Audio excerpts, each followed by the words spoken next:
25 mil, 18 mil, 12 mil reais, basicamente esses são valores que eu fiz apenas de AdSense postando cortes do MBL lá no YouTube. E se você tem interesse em estar criando o seu próprio canal de cortes do MBL e não sabe como, eu tenho um treinamento 100% focado mostrando todo o passo a passo, desde a criação do canal até a edição de vídeo, de como você pode estar criando o seu próprio canal, divulgar as ideias do MBL, passar as ideias do MBL pra frente e ainda assim ser remunerado por isso. Se isso te interessou, é só clicar no link aí que eu te explico um pouquinho mais lá dentro da página. Olha, Renan, já que você falou que você não quer entrar nesse jogo, a gente precisa falar sobre um tema muito difícil e polêmico, que é governabilidade. Eu tenho visto você bradar dizendo que vai fazer uma reforma tal da lei de responsabilidade gerencial. O homem é bom demais, sabe exatamente. Eu estudei os tais livros amarelos, por isso que eu te pergunto, porque são ideias, eu diria até de certa forma radicais, são até boas ideias, mas eu vejo uma dificuldade de concretizá-la, é por então, isso que eu refaço a pergunta. Não, a primeira resposta para isso é, vencendo a eleição com uma agenda reformista, todo mundo, inclusive os caras do Centrão, saberão qual é a agenda do presidente da República. Eu não vou tergiversar, eu não vou ser eleito com o rabo preso, eu não tenho o rabo preso com nada. Basicamente não tenho nenhum escândalo de corrupção, não tenho filho corrupto e minha agenda vai estar posta clara e simples para resolver um nó político no Brasil, um nó que envolve o STF e um nó que envolve o Congresso Nacional.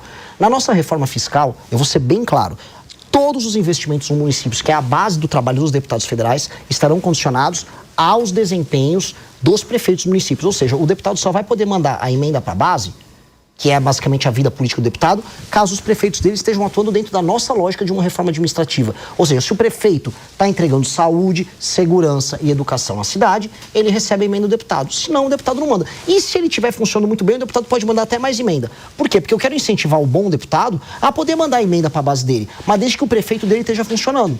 Do jeito que está hoje, isso não funciona. Então não é alterar a lógica de modo a negar a política, porque eu não estou aqui para negar a política. Isso na caneta ou uma discussão com o Congresso? Porque primeiro o Congresso discussão precisa com o Congresso. concordar com o senhor. Discussão mas com o hoje Congresso. o Congresso é um buraco sem fundo. Todo o dinheiro que joga lá não é suficiente. Sim, mas vai ter que discutir isso com o Congresso e também punir o Congresso via STF de maneira absolutamente republicana se eles estiverem usando emenda só para roubar.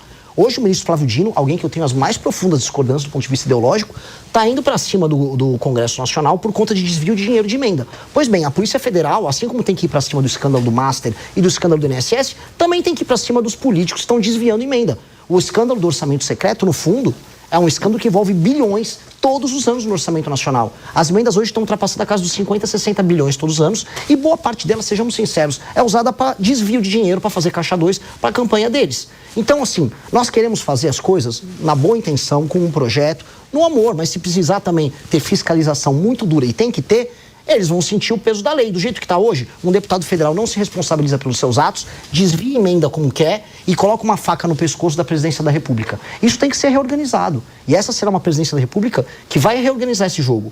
A emenda vai ter que ser determinada apenas mediante desempenho dos prefeitos, até porque um prefeito que não entrega melhorar de vida para as pessoas não pode ficar recebendo dinheiro a dar com pau, para falar um termo bem popular. Eu estou indo para o Maranhão amanhã e no Maranhão o jogo é esse. Os caras recebem emenda de imposto extraído daqui de São Paulo, do Rio, de Minas e não fazem nada com esse dinheiro. E no fim do dia nem ligam. Então isso vai precisar ser dimensionado. E vai ser uma presidência da República focada nisso. Eu vou compor com os partidos. Eu não tenho problema nenhum em chamar o Kassab e falar, me dá o Caiado para ser ministro do meu governo. Não teria problema nenhum em chamar o Zema para vir trabalhar comigo no meu governo. Não teria problema nenhum. Os partidos têm bons nomes que poderão compor um governo. Topo fazer coalizão, topo debater, topo discutir. Mas o programa está ali. É um programa de metas muito claro e vamos andar com ele. E eu vou fazer todos os sacrifícios, inclusive destruir popularidade, se for o caso, até porque popularidade não serve para nada. Se você está bem aprovado enquanto presidente, o que você faz com aquilo? Guarda no banco a aprovação? Não, você gasta. Eu vou gastar minha aprovação toda para fazer esse pacote de reformas. André, por favor. O senhor não concorda que sem uma base esse trabalho não vai ser mais difícil? E também o quanto você vai ter que... Você falou que aceita coalizão, né? Aceita entregar cargos, mas talvez até pela questão que você colocou sobre a ideologia do partido do senhor, isso não vai acabar descaracterizando o seu governo? Não, como eu disse, seria em cima de um programa. Eu acho que as pessoas gostariam de compartilhar o sucesso de um programa. Um político que seja do Centrão, Ele gostaria muito de ver a cidade dele, e inclusive obter o lucro político no sentido mais republicano do termo, de ver a cidade dele sem crime organizado, participar conosco das operações que destroem o crime organizado na cidade dele. A popularidade dele vai aumentar. O Castro aumentou a popularidade dele com as operações que ele fez no Rio de Janeiro. Mesma coisa com uma operação de desfavelização, que entregue moradia para as pessoas. Esses políticos do Centrão vão querer participar disso. Se ele fizer isso conosco de maneira republicana, ou seja, sem nenhum tipo de interferência monetária ou financeira dentro do nosso programa, que permite esse lucro político. Estou falando lucro político aqui no sentido mais bonito do termo. Vai ser muito bom. E ele vai poder ser agregado de maneira republicana ao nosso governo, como qualquer governo de coalizão no mundo faz. Eu não estou inventando a roda. Eu só estou propondo fazer as coisas como os países sérios o fazem. Né? Naturalmente a gente fala, o Brasil não é um país sério porque nós temos políticos muito corruptos. E aí vem as alterações na legislação brasileira no sentido de lei e ordem muito clara, de volta da prisão em segunda instância, de separar o STF apenas como tribunal constitucional e não como um tribunal que vira uma última instância para político, para eles entenderem também que se eles andarem fora da linha, a casa cai. Vai ser isso, convidar para fazer a coisa certa ao lado e ter o lucro político ao lado, mas se comportar errado, a casa vai ter que cair. Cássio? Pegar um gancho, Renan, você falou sobre o Supremo Tribunal Federal, ele foi perguntado sobre governabilidade. Talvez eu esteja até saudosista hoje. Até um tempo atrás o Supremo não participava dessa conversa. Hoje a gente tem que colocar o Supremo nesse tipo de pergunta. E se você, eventualmente eleito presidente, você vai indicar minimamente 3 ministros. Então eu gostaria que você falasse desta relação do Supremo, como você vê a relação do Executivo com o Supremo e quais seriam, óbvio que é cedo, mas qual é o perfil desejado para as eventuais indicações de ministros? Começar pelo final, tá?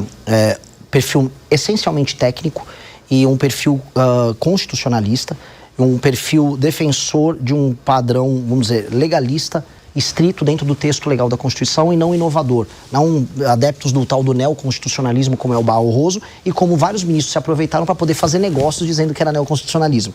Então, ministros que defendem o seguinte, é o que está na Constituição e apenas o que está na Constituição, e não vou ficar fazendo grandes inovações por aqui, como a gente assiste, inovações que sempre terminam, por exemplo, na redução das liberdades dos brasileiros ou interferência nos negócios, em nome de ONGs internacionais. Infelizmente, preciso colocar isso aqui. Paralelamente, a gente sabe que o STF se tornou um poder por si só.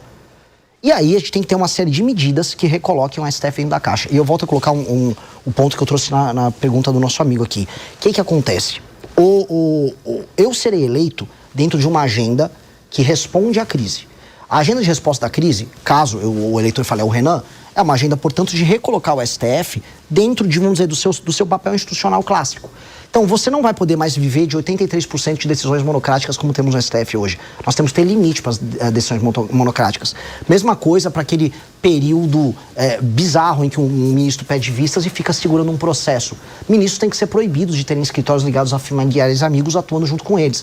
Nós temos que ter uma corte pequena e específica, feita por sorteio de desembargadores ou o critério que seja decidido, para cuidar dos casos que envolvam deputados e senadores, para que eles não fiquem à mercê do STF. São medidas simples, fim das decisões monocráticas, eu tinha citado, mas são medidas simples e diretas que recolocam o STF no papel constitucional. E uma delas, inclusive, é o filtro de entrada, que faz com que no Brasil a gente tenha cerca de 8.000 ações. O que é exatamente? Qual a receita que o ministro tem usado? Isso é uma provocação ao ministro Alexandre de Moraes sobre o direito penal do inimigo.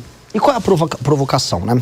Veja, quando a gente fala em direito penal do inimigo, que significa ter uma legislação especial que retira certos direitos de defesa de um faccionado, e um faccionado entendido aqui como praticamente um terrorista, uma pessoa que nega o Estado democrático de direito, que reiteradamente comete crimes que violam direitos humanos, como é um membro do PCC, um membro do Comando Vermelho, se você vai ver entre os juristas, a comunidade jurídica brasileira, não, isso é um absurdo, isso é uma exceção. Aí beleza, eu ouço isso dos juristas, e já ouvi de ministro do STF.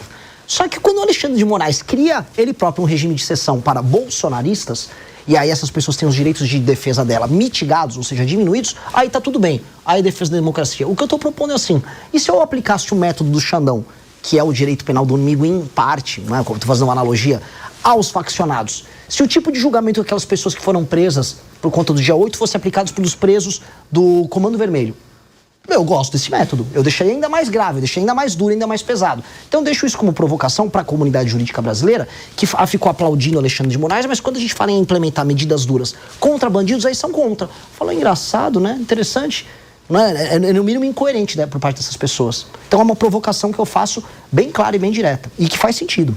André. Gostou do vídeo? Ajude a divulgar o Partido Missão. Se inscreva no canal, deixa seu like e não esqueça de compartilhar esse vídeo.